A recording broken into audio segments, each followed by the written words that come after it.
반갑습니다. 우선은 굉장히 귀한 우리 또 목사님과 또 우리 귀한 성도분들 또 이렇게 함께 만나서 또 말씀을 나눌 수 있도록 인도하시고 또 이끌어 주신 우리 하나님께 정말로 깊은 감사를 드리고 하나님께 참 감사하는 그런 시간을 보냈습니다.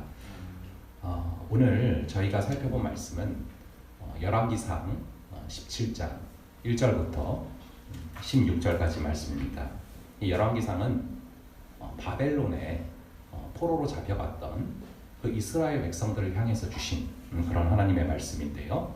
이스라엘이 평소에 동물보다도 개나 소보다도 못하게 여겼던 그 이방인인 이 바벨론한테 패배를 당해서 바벨론에게 끌려가는 그런 수모를 이스라엘이 당하게 됩니다. 그러면서 이 이스라엘 백성들은 엄청난 혼란을 겪게 됩니다.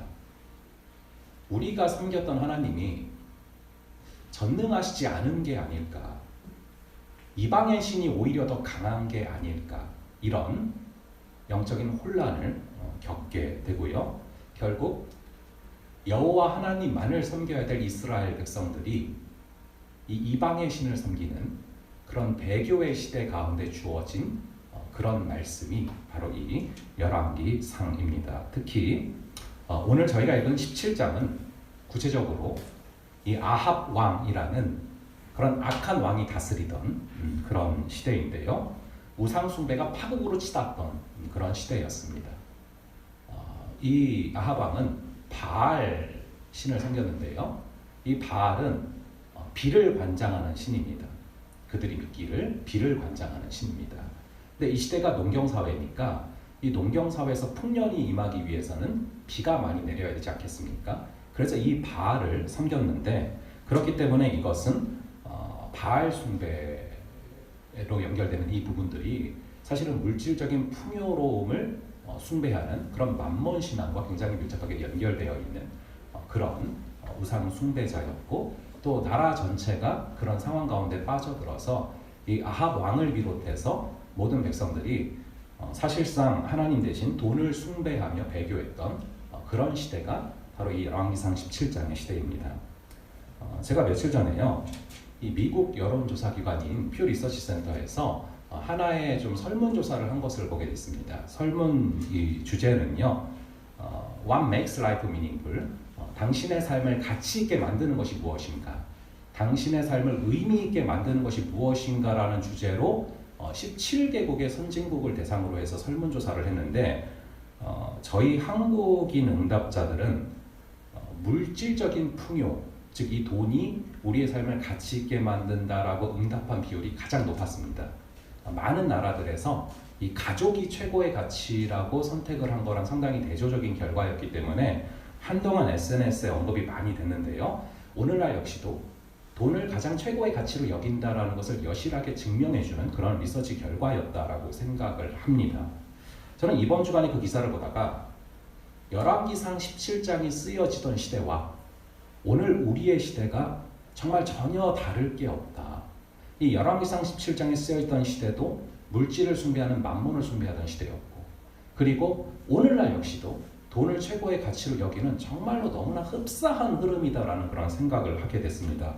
그렇기 때문에 거꾸로 오늘 이 구절은 역으로 오늘날 이 시대에도 굉장히 밀접하게 연결될 수 있는 적실한 그런 본문이라는 것이죠. 어쨌거나 돈을 최고로 여기는 그런 시대 가운데 오늘 저희는 엘리야 선지자의 행적을 바라보게 되는데요. 한번 이 엘리야 선지자가 하는 말을 한번 함께 읽어보겠습니다. 우리 한번 1절의 말씀, 열왕기상 17장 1절의 말씀을 한번 함께 읽어보겠습니다. 시작. 길르앗에 우거하는 자 중에 이스라엘 사람 엘리야가 아합에게 말하되 내가 섬기는 이스라엘 하나님 여호와께서 살아계심을 두고 맹세하노니 내 말이 없으면 수년 동안 비도 이슬도 있지 아니하리라 하니라. 아멘. 지금 엘리야가 누구에게 말을 하고 있습니까? 그렇죠. 그 당시에 최고 권력자였던 최고의 왕이었던 아합 왕에게 지금 말을 하고 있는데, 무슨 말을 하냐면요, 하나님의 말씀 제대로 듣지 않으면 흉년이 임할 거다 라는 그런 말을 전하러 가는 것입니다. 엘리야가 아합 왕에게 앞으로 흉년이 있을 거다라는 말을 전하는 것이 쉬운 일일까요? 어려운 일일까요? 당연히 어려운 일입니다. 좋은 말이 아니잖아요. 풍년이 임한다는 것도 아니고 당신이 하나님의 말 안 들으면 흉년이 임한다라는 것을 전한다는 것은 쉬운 일이 아니에요. 그럼에도 하나님께서 명하셨기에 그 말씀을 있는 그대로 전하고 그 말씀을 있는 그대로 순종하며 나아갑니다. 자, 그랬을 때 어떤 역사가 벌어지는가? 저희 한번 17장 2절의 말씀 한번 함께 읽어보겠습니다. 시작. 여호와의 말씀이 엘리야에게 임하여 이르시되 말씀이 엘리야에게 임하여 이르시되 우리가 살면서 말씀에 있는 그대로 순종하고 말씀을 있는 그대로 전한다는 게 절대 쉽지 않지만 우리가 말씀에 있는 그대로 순종하면 말씀을 그대로 전하면 어떤 역사가 벌어집니까? 바로 말씀이 임하고 아멘. 말씀을 일러주시는 아멘. 그 역사가 임하는 것입니다. 아멘.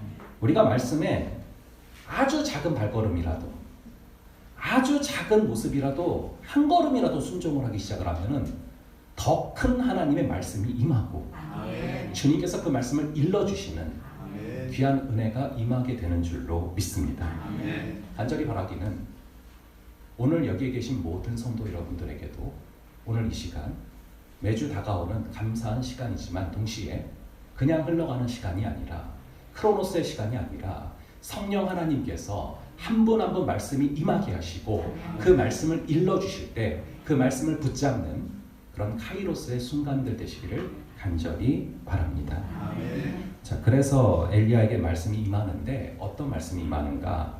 17장 3절의 말씀 한번 함께 읽어보겠습니다. 시작. 너는 여기서 떠나 동쪽으로 가서 그러나 우리 시내에 숨어. 하나님께서 여기를 떠나고 숨어라 라고 하시죠. 이것만 봐도 엘리야가 1절에서 한 말을 아합 왕이 얼마나 싫어했는지를 알 수 있습니다. 그래서 아합 왕이 죽이려고 하니까 도망가고 숨은 것입니다.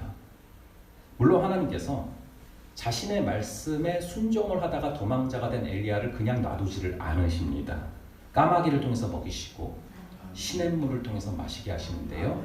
한번 7절, 8절을 함께 읽어보겠습니다. 시작. 땅에 비가 내리지 아니하므로 얼마 후에 그 시내가 마르니라. 여호와의 말씀이 엘리야에게 임하여 이르시되 결국 마시던 이제 시냇물까지 마르게 되는 상황이 보면 이제 8절에 이어지는데 여기서 또 한 가지 주목해 볼 게 있습니다. 저희가 아까 이제 1절에서는 말씀에 작은 한 걸음이라도 순종하기 시작할 때 그 말씀을 있는 그대로 전하면서 나아가고 말씀과 동행했을 때 하나님의 말씀이 더 크게 임한다면 이 7절에 보니까 또 언제 말씀이 임하게 됩니까? 시내가 마르니라. 시냇물이 말랐을 때, 마실 물이 없어졌을 때, 그때가 바로 말씀이 임하기 직전이라는 것입니다. 우리에게 어떤 문제가 생기고 우리에게 어떤 결핍이 생기고 우리에게 어떤 문제의식이 생기기 시작하는 그 순간이 하나님이 오히려 말씀하시기 시작하기 직전이다라는 것을 꼭 기억하며 시내가 말랐을 때도 도저히 우리 힘으로 나갈 수 없을 때도 더 힘차게 일어날 수 있는 그런 저희가 되기를 간절히 바랍니다. 저는 여기 오기 직전에 아까 말씀하신 것처럼 4,000명 정도 되는 성도가 계시는 범어교회에서 이제 청년부 디렉터로 사역을 하고 있었는데 작년 말에 이런저런 상황들을 겪게 되면서 한 가지 좀 이야기가 제 마음속에 굉장히 깊이 있게 좀 떠올랐습니다. 제가 그 캐나다 리젠트 신학교에서 유학을 할 때 저희 학교에는 한인이 딱 4명이 있었습니다. 대부분 다 아메리칸 아니면 캐네디언이니까 뭐 피부색이 다르고 그리고 뭐 생긴 것도 다르고 그런데 그 중에 딱 4명이 한국 사람이 있으니까 뭐 얼마나 서로 친했겠습니까? 근데 그 중에 한 분이 이제 허 목사님이라는 분이 있는데 저랑 이제 그 목사님이 수업이 없을 때 같이 아르바이트를 했는데요. 아르바이트를 마치고 코스트코를 가서 이제 감자튀김을 먹다가 이분이 그냥 툭 던진 얘기가 있었는데요. 그게 참 오랫동안 제 마음속에 머무는 그런 좀 얘기가 됐어요. 살다 보면 그런 순간들이 있지 않습니까? 근데 그 목사님이 무슨 얘기를 했냐면은 그 당시가 2016년도였습니다. 지금보다 굉장히 오래전이죠. 근데 그 푸틴이라는 감자튀김을 먹다가 딱 그 얘기를 하는 거예요. 자신이 볼 때는 정말 사랑하는 이 한국교회가 2016년도에 한 얘기인데 지금의 상황들을 바라봤을 때 참 침몰해가는 타이타닉과 같다. 이 한국 사회 안에서 이 한국교회의 위상과 모습이 너무나 추락하고 침몰해가는 모습이 보인다. 그런데 내가 혼자 뭘 어떻게 할 수 있는 게 없다라는 얘기를 하는 거예요. 그러면서 어떤 얘기를 하냐면은 이 배가 침몰해 갈 때 이 배 부위마다 침몰하는 속도가 다르지 않습니까? 근데 이분이 딱 하는 얘기가 이 작은 교회들은 이 침몰하는 속도가 피부로 와닿고 이것이 너무나 위급하다라는 것이 느껴지는데 이 큰 교회들이 재정도 많고 이런저런 버틸 수 있는 상황들이니까 이게 잘 안 와닿는다는 거예요. 근데 그래서 괜찮은 게 아닌데 사실은 전체적으로 어떤 방향을 세우고 고민을 해야 되는데 전혀 그걸 느끼지 못하는 개교회주의가 참으로 안타깝다라는 그런 얘기를 지나가듯 했는데 그 얘기가 참 오랫동안 제 마음에 남았어요. 그래서 제가 2017년도에 귀국을 하면서 하나님 참으로 어려워져가는 이 한국교회 가운데 너무나 부족하고 연약한 제가 무슨 역할을 해야 합니까? 이런 기도를 하면서 들어왔는데요. 여러분 잘 아시는 것처럼 작년에 2020년도에 코로나가 터지면서 그 이후에 사실은 저보다 여러분들이 이 세상 가운데 살아가시는 여러분들이 더 피부로 와닿으시리라 생각을 합니다. 이 한국 사회의 한국 교회에 대한 어떤 이미지들, 그런 어떤 부분들, 이것이 침몰해가는 속도가 더 빨라진다. 2020년 이후로 그런 것을 참 많이 느끼게 되고 그런 이야기가 좀 떠올랐던 그런 순간들이 작년 말에 좀 있었습니다. 그러면서 이런저런 기도를 참 많이 하게 됐는데 여러분 잘 아시는 것처럼 교회의 주인은 하나님이시기 때문에 하나님은 절대 한국교회를 침몰하도록 내버려두지 않으신다는 것을 믿으시기 바랍니다. 하나님이 교회를 사랑하시는데요. 저나 아니면 여러분들이 사랑하는 거랑 비교가 안 될 만큼 사랑하시죠. 그러하시기에 절대 침몰하지 않습니다. 그런데 그럼 하나님 이 문제를 어떻게 해결해 가십니까? 어떻게 해결하실 수 있으십니까? 그런 기도를 제가 작년 말에 하는데 제가 그런 기도 가운데 구약을 쭉 읽어 나갔었는데요. 구약을 읽다 보니까 이 북이스라엘과 남유다가 결국에는 멸망을 합니다. 성전까지 다 무너집니다. 그런데 그게 끝이 아니에요. 하나님께서는 세상에 포로되어 잡혀간 그런 자들을 통하셔서 잘 여러분들이 아시는 것처럼 에스라, 느헤미야, 다니엘 정말 수많은 세상에 포로되어 잡혀가 있는 사람들을 통하여서 그들에게 내공을 쌓게 하시고 기도하게 하시고 그들의 영적인 상태를 무장시키셔서 다시금 놀랍게 재건하시고 세우시는 것들을 보게 하시더라고요. 그래서 기도 가운데 저 역시 부족한 자이지만 저 역시도 그런 어떤 하나님께서 준비시키시고 훈련시키시는 그런 하나님의 종이 되게 하여 주시옵소서 그런 기도를 하게 됐고 그래서 지금은 어떻게 보면은 침몰해가는 그런 큰 흐름 가운데서 빠져나와서 다시금 주님께서 주시는 그 마음 가운데 하나님이 사랑하시는 이 한국의 교회를 또 우리 교회들을 재건하고 일으켜 나가야 될 때다라는 그런 강한 마음을 주셨고요. 그래서 저랑 아내가 작년 말이었어요. 작년 말에 밤에 이렇게 앉아가지고 같이 딱 종이에 써놨어요. 이런 저런 것들을 써놓고 그때 이제 마음속에 모든 게 불명확한 상황이었는데 개척을 하고 또 하나님이 주시는 그런 새로운 길을 가야겠다라는 마음을 주시고 그런 가운데 일주일 정도 기도를 쭉 하고 있었는데요. 그때 이제 김현우 목사님을 통해서 예상치 못했던 전화를 한 통 받게 됐고요. 그 가운데 우리 이준진 목사님 소식도 듣게 됐고 제가 앞으로 나아가야 될 방향이 무엇인가에 대한 구체적인 방향들을 주님께서 많이 일러주셨던 그런 기억이 납니다. 뭔가 문제가 있고 뭔가 결핍을 느끼고 뭔가 문제의식이 생각할 때가 바로 오히려 하나님의 역사가 새롭게 일어날 때이고 새롭게 하나님의 말씀이 임하기 직전이라는 것이죠. 그러므로 여러분의 삶에서 문제가 느껴지고 결핍이 느껴질 때 무너지지 마시고 오히려 하나님의 말씀이 임하기 직전이다라는 것을 소망함으로 나아가는 그런 우리가 될 수 있기를 간절히 바랍니다. 이어서 본문의 9절을 한번 함께 보겠습니다. 9절의 말씀을 한번 저희 함께 읽어보겠습니다. 시작. 너는 일어나 시온에 속한 살밭으로 가서 거기 머물라. 내가 그곳 아브라함에게 명령하여 내게 음식을 주게 하였느니라. 아멘. 자, 일어나서 어디로 가라고 합니까? 사르밧으로 가라. 자, 이 사르밧은요, 바알을 숭배하는 그런 바알 신앙의 메카이자 핵심지, 본거지입니다. 이스라엘의 땅의 하나님이신데 이상하게 바알의 본거지로 사르밧으로 가라고 하시죠. 바알의 적층 한가운데 들어가서 주님은 당신의 능력을 보여주기를 원하십니다. 왜 그러실까요? 이스라엘의 땅, 즉 이스라엘의 하나님이신데 왜 바알의 핵심 본거지인 사르밧에서 하나님의 역사를 일으키려고 하실까요? 하나님의 능력은 이스라엘에만 한정되지 않기 때문에 그렇습니다. 하나님은 이스라엘 땅을 포함한 만유의 주님이시고 하나님의 통치가 임하지 않는 곳은 전혀 없다라는 것을 믿으시기 바랍니다. 그렇게 이스라엘만의 하나님이신 줄 알았는데 바알의 본거지인 사르밧으로 가서 주님은 예상치 못한 그곳에서 놀라운 기적의 역사를 일으키십니다. 저와 우리 성도 여러분은 공통점이 한 가지 있습니다. 저는요 2017년도부터 올해까지 올해 11월 말까지 쭉 살아왔고 또 어떻게 보면은 앞으로도 쭉 살 거라고 생각을 했었던 그 대구 땅에서 떠나서 지금은 제가 전혀 살아본 적이 없는 양주로 오게 됐고요.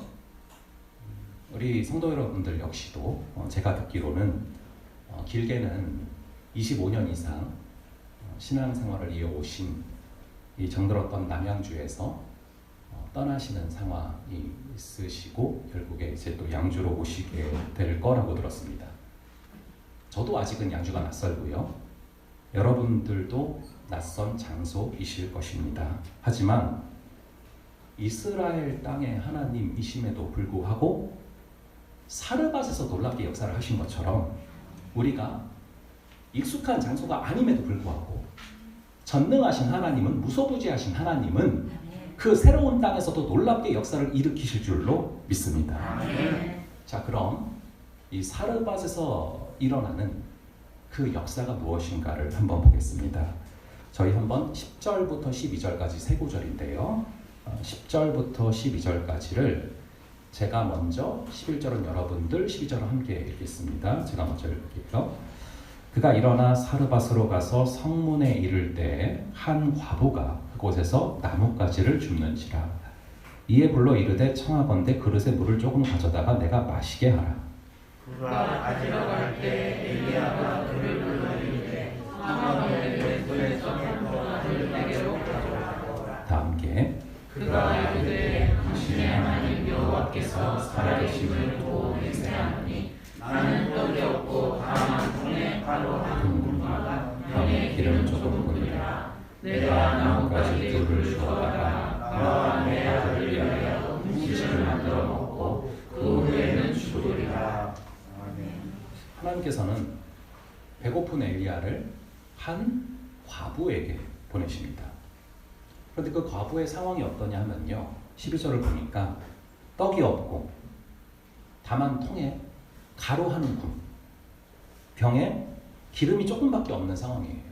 그래서 겨우 딱 한 끼 만들어서 자신과 아들이 먹을 수 있어서 이 한 끼만 먹고 이제는 죽으려고 마음을 먹은 그런 곳으로 보내신 것입니다. 너무 사정이 딱하지 않습니까? 너무나 안타까운 상황 아닙니까? 근데 그 상황을 듣고 엘리야가 뭐라고 말을 합니까? 저희 한번 13절을 함께 읽어보겠습니다. 엘리야가 그에게 이르되 두려워하지 말고서 내 아들에게 하려니와 그것으로 나를 위하여 작은 떡 한 개를 만들어 내게로 가져오고 그 후에 너와 내 아들을 위하여 만들라. 지금 사르밧 과부한테 어떤 상황인지를 들었으면서도 뭐라고 말을 합니까? 그걸 가지고 나를 위해서 나한테 떡 하나를 만들어 가지고 와라. 저는 처음에 이걸 보면서 아니 뭐 이런 사람이 다 있나? 그렇지 않습니까? 인정사정도 없고 너무 이게 비인간적인 거 아닌가? 참 양심이 없는 거 아닌가? 그런 생각이 들었습니다.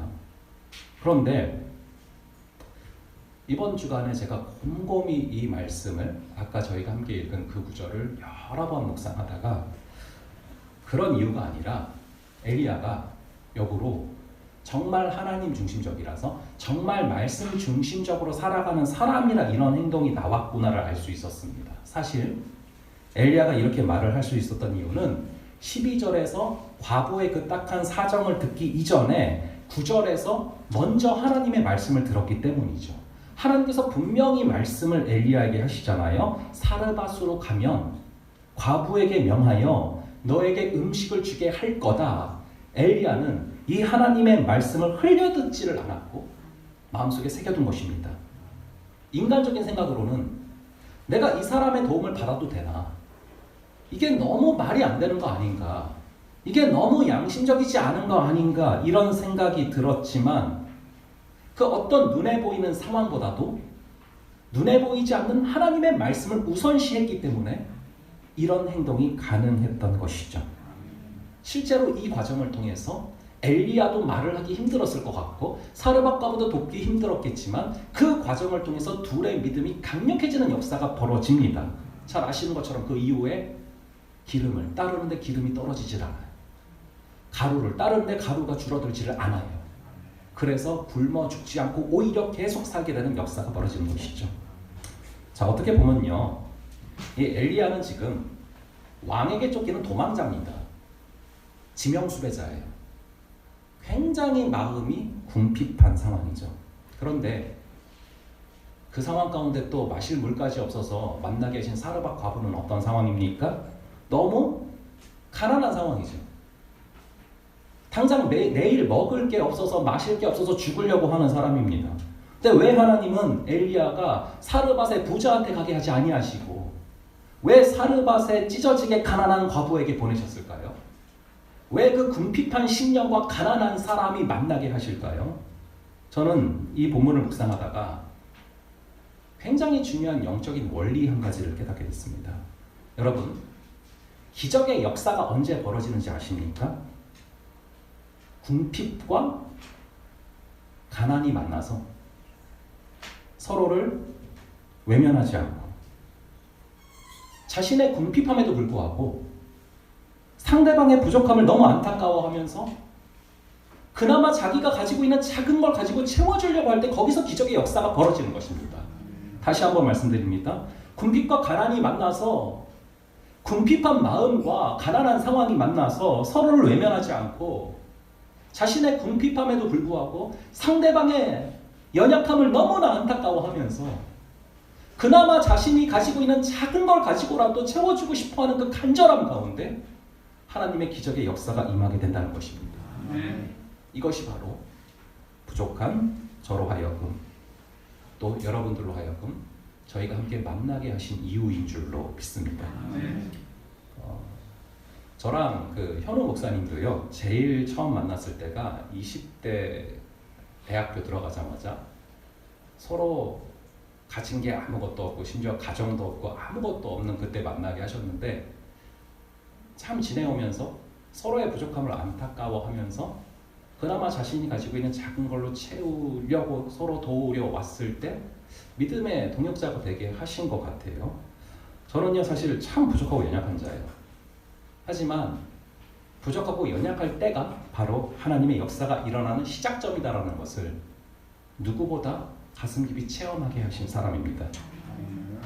저는요 작년 초에 2020년도 4월이죠. 코로나가 굉장히 극심해지기 시작을 했을 때 그때 이제 대구에서 엄청 심했지 않았습니까? 근데 그때 예상치 못한 통증을 겪게 됐습니다. 이 3월 말부터 허리가 너무 아프면서요. 이 오른쪽 허벅지가 칼로 찌르는 것 같은 통증이 느껴져서 밤에 잠을 못 자는 거예요. 계속해서.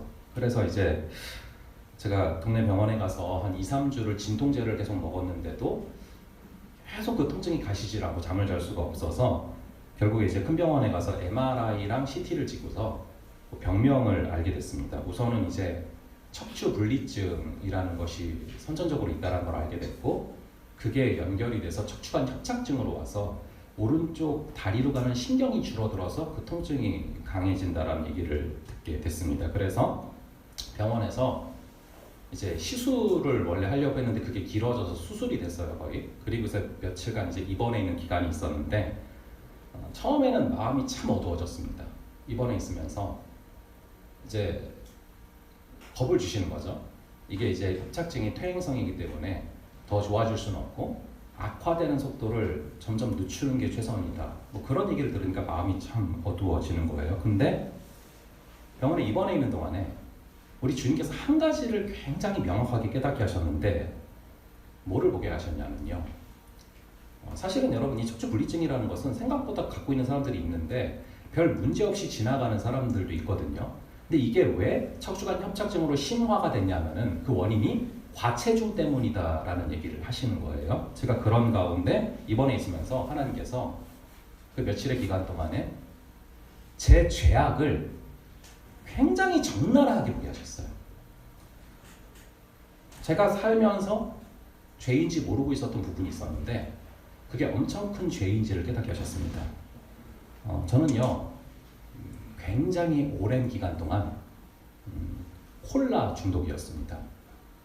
그래서 콜라가 이제 제가 4살 때 그 사진에도요, 저희 부모님이 보여준 사진에 보면은 4살 아이인데 콜라병을 들고 막 이렇게 좋아하고 있는 사진이 있거든요. 특히 이 캐나다에 가서는요, 제가 콜라를 거의 하루에 1.5리터씩 이렇게 마신 것 같아요. 근데 제가 이게 뭐 죄악이다라는 생각을 한 번도 못 해봤거든요.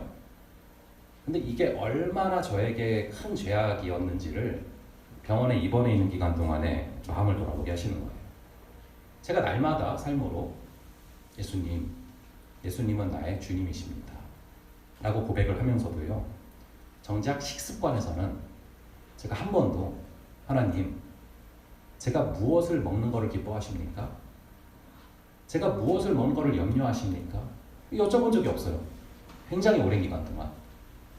심지어 매일매일 식사 기도를 하면서도 하나님, 제가 무엇을 마시는 것을 기뻐하시고 무엇을 마시는 것을 염려하십니까를 여쭤본 적이 전혀 없는 거예요. 자, 그래서 사실상 예수님이 주님이라고 하면서 그냥 제 마음대로 살아온 거죠. 그런데 제가 그렇게 살아왔을 때 제가 병원에서 뭘 보여주셨냐면은, 제가 그렇게 제가 주인 돼서 마음대로 몸에 안 좋은 거 먹고 마음대로 콜라 마시고 살아오는 그 과정 가운데 제 안에 계신 성령님께서 그것을 얼마나 안타까워하고 염려하셨는지를 깨닫게 하신 순간이 있었습니다. 왜냐하면 성령 하나님께서 저를 사랑하시는데, 저는 사실은 이 신체 구조가 척추 분리증이기 때문에 마음대로 먹고 마시다가 살이 쪄버리면은 척추관 협착증이 올 수밖에 없는 그런 구조여서 제가 사실은 주인 되신 우리 주님께 아주 사소한 것이라도 여쭤보면서 무엇을 먹고 무엇을 마실지를, 그것을 무엇을 기뻐하시는지를 여쭤보면서 살아가야 되는데 전혀 그런 거 없이 제 마음대로 콜라를 마시고 몸에 안 좋은 것들을 먹고 살아오다가 저의 몸이 망가져가는 것을 보면서 제 안에 성령께서 얼마나 아파하셨는지를 깨닫게 하신 그 순간이 있었습니다. 그거를 깨닫고 나니까 정말 한순간이었어요. 정말 한순간에 콜라가 끊어지더라고요. 제가 이 콜라를 끊으려고 사실 되게 많이 해봤어요. 저희 아내도 잘 알지만 거의 10년 이상 계속해서 콜라를 끊으려고 노력을 해도 잘 안 됐거든요. 안 끊어졌거든요. 근데 여러분, 중독이 끊어지는 것은 딱 정답은 관계예요. 하나님께서 나를 사랑하시는데, 그렇기 때문에 제 안에서 성령 하나님께서 내가 마음대로 콜라를 마실 때 얼마나 염려하시고 아파하셨는지가 마음으로 느껴지고 나니까요, 그때부터 이게 딱 저절로 끊어지는데 2020년 4월부터 지금까지 제가 단 한 모금도 한 방울도 마시지를 않았고요. 더 신기한 거는 참는 게 아니에요. 전에는 10년 동안 마시고 싶은데 참는 거였다면 참는 게 아니라 그냥 마시고 싶은 감각 자체가 죽은 거예요. 그게 참 신기합니다. 제가 지금 콜라 안 마시는 거 같고 너무 심각하게 이렇게 얘기를 했는데요. 그리고 이제 제가 콜라뿐만 아니라 이제 식습관에서 참 많은 어떤 절제와 그런 부분들을 허락을 하셨고, 그러다 보니까 오히려 그거를 거치면서 살이 많이 빠져서요. 제가 사실 여러분들 보시기 전에 제가 작년 2020년도 4월까지만 해도 체중이 112kg였습니다. 상당히 좀 거구였는데 여러분 만날 때 다 준비돼서 만나게 하신 것 같아요. 그래서 지금은 그런 기간을 거치면서 한 17kg, 18kg가 지금 빠져 있는 상태고, 원래는 한 21kg까지 빠졌다가 그때는 딱 야채만 먹었거든요. 근데 이러다 죽겠더라고요. 그래가지고 이제 조금 더 이렇게 먹다 보니까 딱 17kg 빠진 상태에서 지금 한 5, 6개월 계속 유지를 하고 있습니다. 그래서 지금은요, 사실 제가 마음이 어둡지가 않아요. 하나도. 그런 일을 겪었지만 오히려 늘 기대가 됩니다. 이러다가 내가 내년쯤엔 날 못 알아보는 게 아닐까, 뭐 이런 생각들을 하면서 사는데요. 말 그대로 여러분, 히브리서 10장 11절 12절이에요. 하나님이 징계를 하실 때가 있는데 그 징계가 당장에는 슬퍼 보이나 그로 말미암아 우리가 거룩함에 참여하게 되고 의와 평강의 열매를 맺게 된다. 예. 그래서 징계가 나의 연약함과 부족함이 나타날 때가 오히려 하나님의 역사가 일어나시기 시작하는 때다 라는 걸 깨닫게 하신 것이죠. 제가 저의 연약함의 한 가지 예로 허리를 그냥 말씀드린 거지만 저는 사실 이모저모로 참 부족함이 많은 사람입니다. 제가 우리 현호 목사님을 통해서 우리 이준진 목사님을 처음 소개받고 인사 나눴던 때가 2007년도입니다. 제가 그때부터 종종 소식을 전해 들으면서 참 신실하고 귀하신 목자이신 그런 목사님이다 생각을 해왔는데요. 이제 작년 말 올해 초에 우리 현호 목사님 통해서 이 목사님께서 암 수술을 받게 되신다라는 그 말씀을 듣고 나서요, 제 마음이 사실 좀 설명할 수 없는 강한 이유로 참 많이 움직이는 시간들이 있었습니다. 저는요, 저를 신학의 길로 이끌어 주신 그런 영적인 신앙의 아버지 같은 목사님이 계십니다. 이 김건식 목사님이라는 분인데요. 저는 그분께 참 많은 사랑을 받고 자라왔습니다. 제가 초등학교 때부터 늘 저를 볼 때마다 영구가 신학해야지, 영구가 총신대 가야지, 영구가 뭐 목회해야지, 맨날 그런 얘기를 귀에 못이 박히도록 제가 들으면서 자라왔고요. 그 기도의 응답으로 실제로 지금 제가 이 길을 걷고 있는데, 제가 말씀드린 그 목사님께서 2007년도에 대장암 수술을 받으셨어요. 그런데 목사님이 항암 치료를 받으시다가 안타깝게도 이 언어 감각과 균형 감각이 돌아오시지를 않아서 사임을 하시게 되고 지금도 사실은 누워 계십니다. 근데 제가 그 당시에 목사님이 아프고 힘드실 때요, 너무 어리고 너무 힘이 없고 아무것도 제가 뭔가 도울 수 있는 힘과 능력도 없고요. 그래서 그냥 목사님이 아파하시는 모습, 그리고 이렇게 누워 계시는 모습을 그냥 지켜볼 수밖에 없었던 참 아팠던 기억이 사실은 저에게 있습니다. 근데 제가 작년 말에 또 올해 초에 우리 이 목사님께서 그 수술을 받으신다라는 말씀을 듣고 이상하게 제가요, 우리 목사님과 또 우리 현호 목사님과 또 우리 교회를 위해서 그냥 기도하고 그냥 끝나는 게 아니라 이게 착 마음에 걸리는 거예요. 계속 마음에 걸리고 정말 이제 남일 같지가 않고 그런 부분들이 있었어요. 그런데 제가 그 당시에는 그 김건식 목사님 때는 아무런 힘도 되어드릴 수 없었고 도움도 드릴 수 없었지만, 이제는 이런저런 또 훈련을 받고 세월이 지나가면서 그래도 부족하게나마 동역하며 또 부족한 자이지만 그럼에도 불구하고 동역하며 제가 도울 수 있는 부분이 있겠다라는 마음을 주셨습니다. 김건식 목사님께 받았던 사랑을 제가 흘려보내야 될 때고 이제 그럴 때가 왔고 그러한 능력을 주실 것이다라는 마음을 주셨습니다.